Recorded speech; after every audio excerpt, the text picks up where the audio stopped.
Cordial saludo a todos. Un día más, con la gracia del Señor, proseguimos el comentario del Catecismo de nuestra Madre la Iglesia. Estamos en la explicación del sacramento de la penitencia, el sacramento también llamado de la reconciliación o sacramento de la confesión, y nos faltaba un último punto, pero un punto importante, el 1454, para terminar el apartado referente a la contrición. Sabéis que tradicionalmente, cuando se nos ha explicado los pasos que integran el sacramento de la confesión, se han explicado en 5 pasos. Los aprendimos bien cuando éramos pequeños en la catequesis. Examen de conciencia, dolor de los pecados, propósito de enmienda, confesar los pecados al sacerdote y cumplir la penitencia. El primero de ellos es el examen de conciencia. Y de él habla brevemente, pero nos da muchas pistas después para comentar el punto 1454. Dice: conviene preparar la recepción de este sacramento mediante un examen de conciencia hecho a la luz de la palabra de Dios. Los textos más adaptados a este respecto se encuentran en la catequesis moral de los evangelios y de las cartas de los apóstoles, Sermón de la Montaña y enseñanzas apostólicas. Bueno, pues como veis, aquí se hace una sugerencia por parte del catecismo muy importante. La sugerencia es preparar la confesión, preparar el examen de conciencia con la lectura a la luz de la palabra de Dios.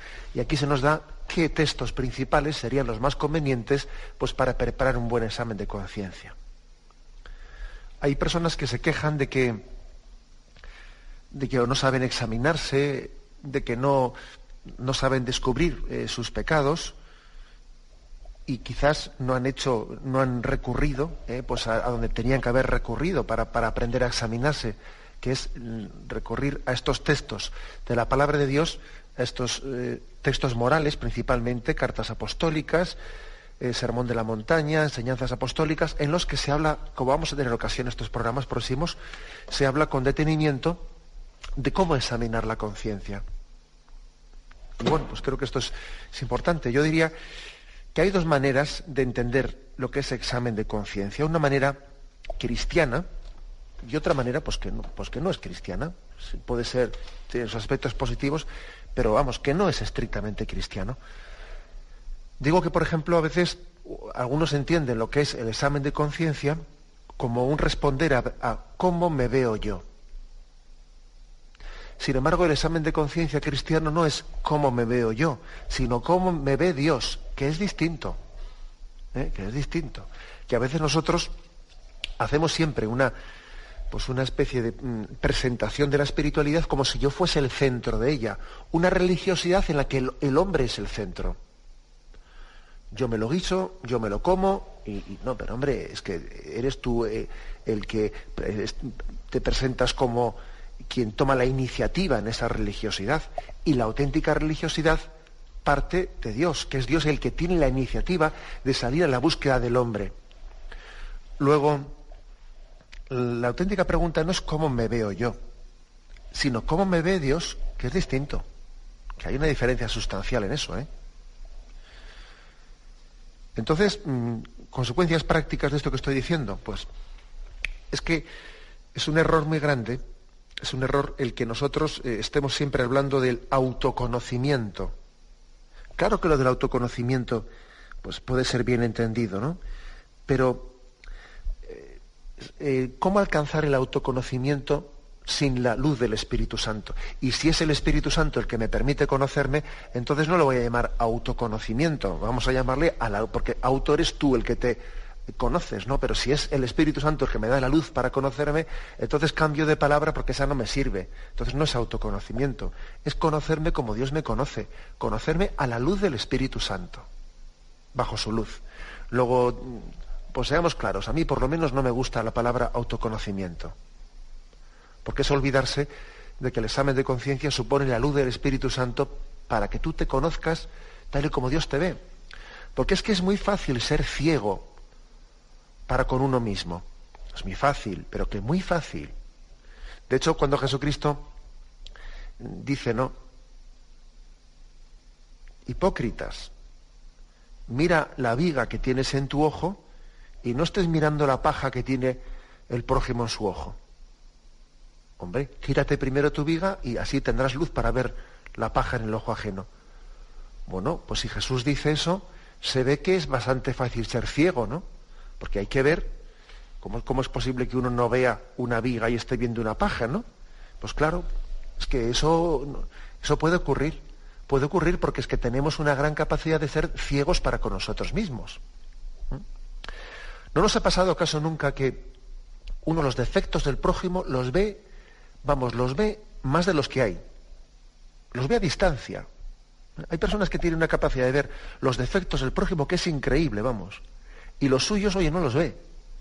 Para los suyos es ciego.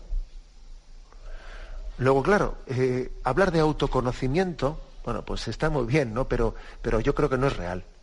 No es real porque el hombre, fruto del pecado original y fruto de la oscuridad que el pecado original, concatenado con nuestra historia personal de pecados, ¿no? Fruto de esa oscuridad que ha ido dejando en nosotros, pues tiene, la suficiente capacidad para deformar la realidad. La prueba de que el pecado ha limitado bastante la capacidad de conocimiento es que pues puede haber personas que hagan dos juicios totalmente distintos de una misma situación. Viene una persona y dice, no, este es un tal y un cual, y bueno, y hace un juicio de él súper negativo, ¿no? Viene otro y hace de él un juicio totalmente positivo. Dice, bueno, pues estos o tienen intención de engañar, que igual no la tienen, ¿no? O hay que ver qué subjetivo es esto del conocimiento, porque es que uno puede sacar conclusiones totalmente distintas. Claro, es que el hombre cuando no tiene un conocimiento purificado por la luz del Espíritu Santo, es muy fácil que se engañe. Máxime cuando estamos hablando aquí no de de ciencias exactas, de alguna manera conocibles en el laboratorio, sino estamos hablando del conocimiento del hombre. Y el hombre tiene capacidad de esconderse a sí mismo. Un hombre puede ser un desconocido para sí mismo. Y entonces, ¿cuál es la solución? Si tú mismo te desconoces para ti mismo, ¿cuál es la solución? Venga, vamos a hacer aquí una técnica de introspección, ¿no? De introspección psicológica, de que vamos a intentar que tú te adentres dentro de ti mismo y llegas a las cavernas ocultas dentro de ti, como a veces ha hecho el psicoanálisis, ¿no? Y algún tipo de instrumentos psicoanalíticos en el que se intenta retroceder a la infancia del hombre, entonces ver allí y dale que te pego dando vueltas Bueno, pues yo creo que ese no es el método, con todos mis respetos. Eso todavía puede acabar volviendo loco a alguien, ¿eh?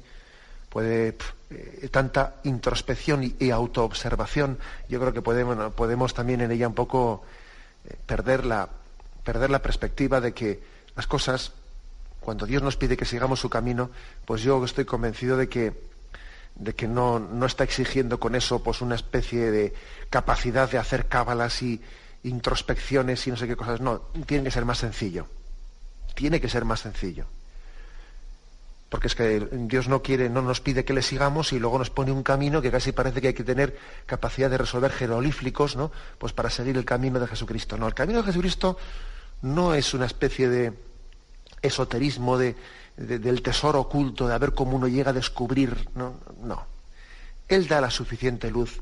Él nos envía el Espíritu Santo para conocernos interiormente, para conocer nuestro pecado.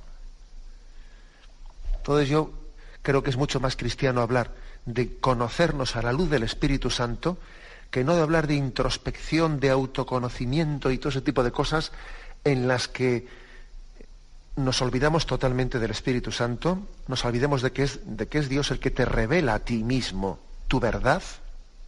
Es Jesucristo el que te revela a ti mismo tu verdad. Es Jesucristo, mirándole a Él te conoces a ti mismo. Es que esto es lo curioso. Lo curioso es que Jesús te dice, no te mires tanto el ombligo, porque si te miras tanto a ti mismo, tú vas a ser un desconocido para ti mismo. Mira a Dios, levanta tus ojos, mira el rostro de Jesucristo y viendo su santidad, entonces comprenderás cuál es tu pecado. Y además lo harás de una forma en la que el pecado no te aplastará.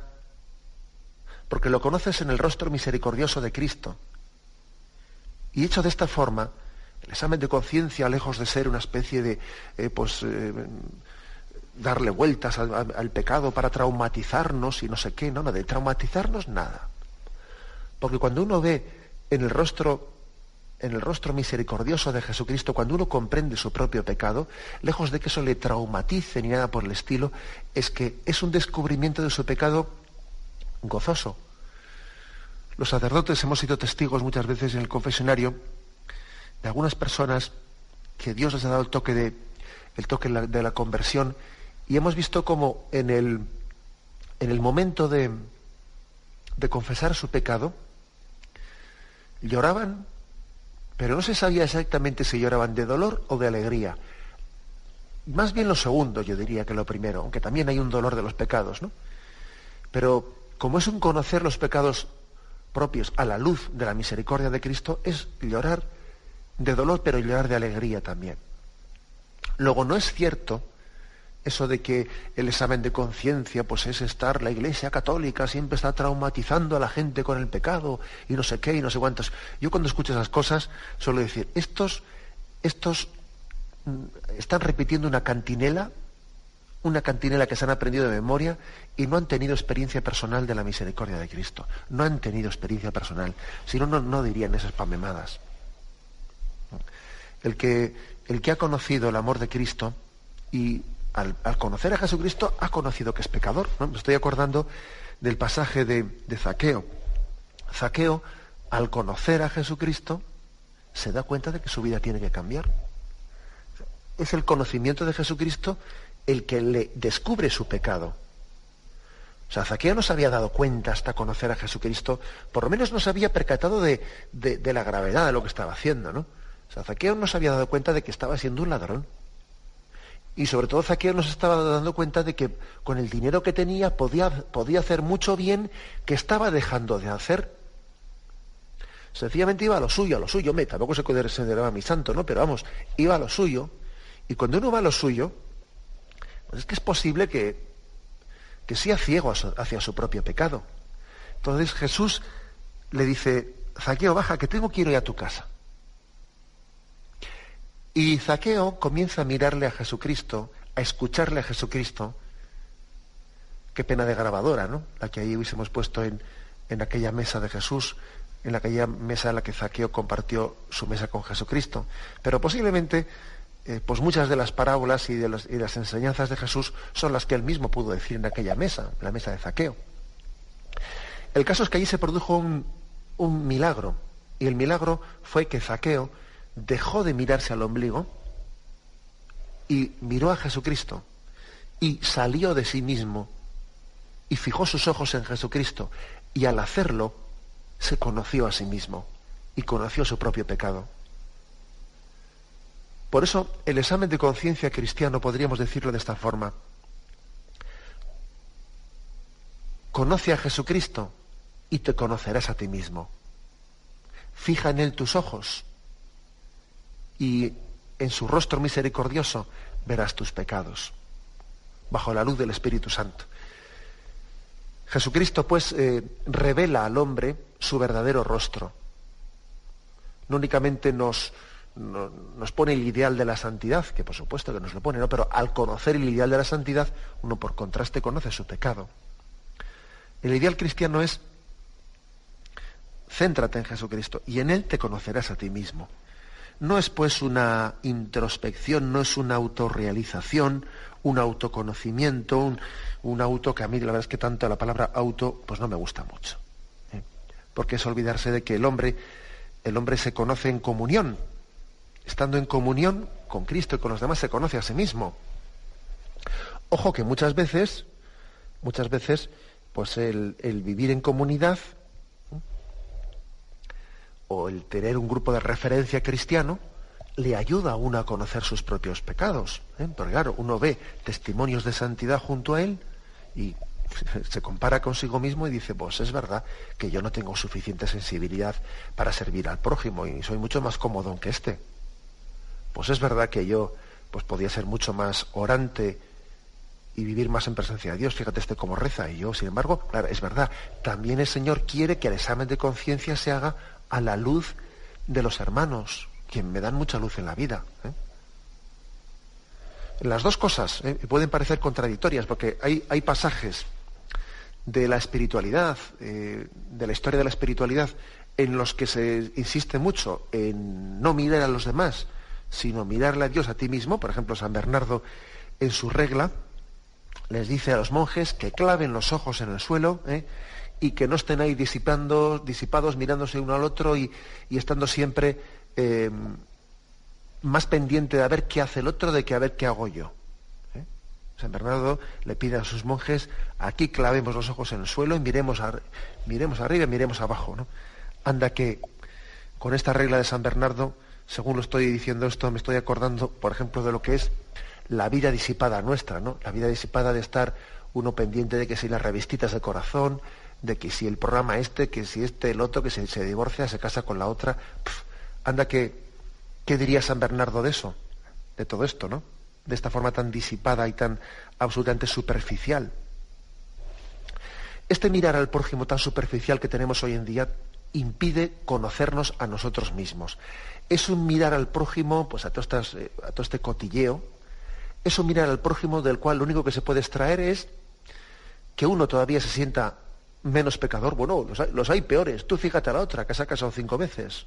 Claro, uno mirando ese espectáculo que parece casi una fauna, pues claro, eso no le ayuda a examinar su conciencia para nada, claro. Todavía lo que hace es sentirse el mejor. Le parece a él que yo soy un santo comparando con esto. Entonces, ese mirar al prójimo no sirve para nada. Es más, para lo que sirve es para ir bajando el nivel moral. Uno va bajando el listón, porque claro, ve lo que hay alrededor y él va bajando el listón. Por eso es comprensivo, ¿no?, que en este contexto de un mirar vanidoso, envidioso, superficial, de juicios hacia el prójimo, es normal que en este sentido pues haya consejos dentro de la historia de la espiritualidad de decir: mira, déjate tonterías, deja de ser vanidoso y mira a los demás, mírate a ti mismo, clava los ojos en el cielo y en el suelo. Pero sin que sea contradictorio con esto, también hay que decir que hay otras páginas de la espiritualidad que se complementan con la anterior diciendo: mira que Dios también te está hablando a través de las personas y de los testimonios de santidad que ha puesto junto a ti. Lee la vida de los santos. Y al conocer la vida de los santos, pues vas a ver cómo te percatas mucho más de tu propio pecado.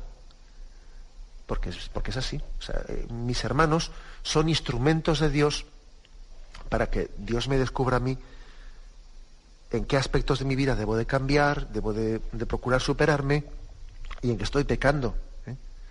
O sea, mirar al prójimo puede ser hecho de maneras muy distintas. Puede ser hecho de una forma estimulante para la vida de santidad, y puede ser hecho de una manera pues autojustificatoria, totalmente vanidosa, haciendo del pecado ajeno un espectáculo, porque es verdad, aquí se hace del pecado ajeno un espectáculo, ¿no?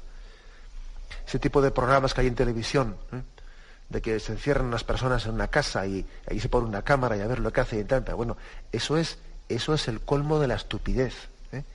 Eso refleja, es un fiel reflejo de una sociedad absolutamente vacía que no sabe a dónde tiene que mirar, no sabe dónde poner los ojos. Es que es absolutamente absurdo, ¿no? Es una sociedad hastiada que no sabe dónde clavar los ojos, ¿no?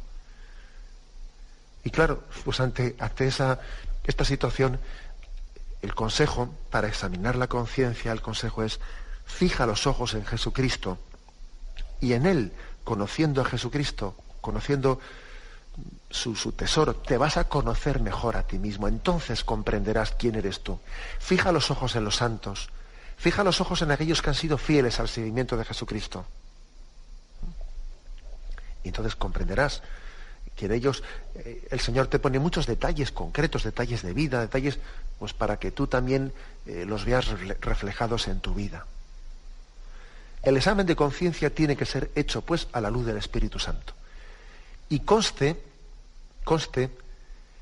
que en esta vida hay suficiente luz para que quien quiera conocer su pecado pueda conocerlo, a la luz del testimonio de los santos, etcétera, tal. Y hay suficiente oscuridad para que el que no quiera conocer la voluntad de Dios, pues eso, ¿no? Se meta, se escabulla en las sombras y haga como si no ha visto. Eso es así, ¿eh?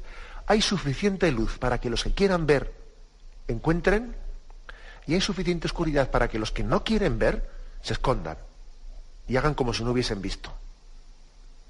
Eso es así. Claro, la diferencia está en cuál es el punto de partida, y si verdaderamente tengo una intención sincera de conocerme como Dios me conoce.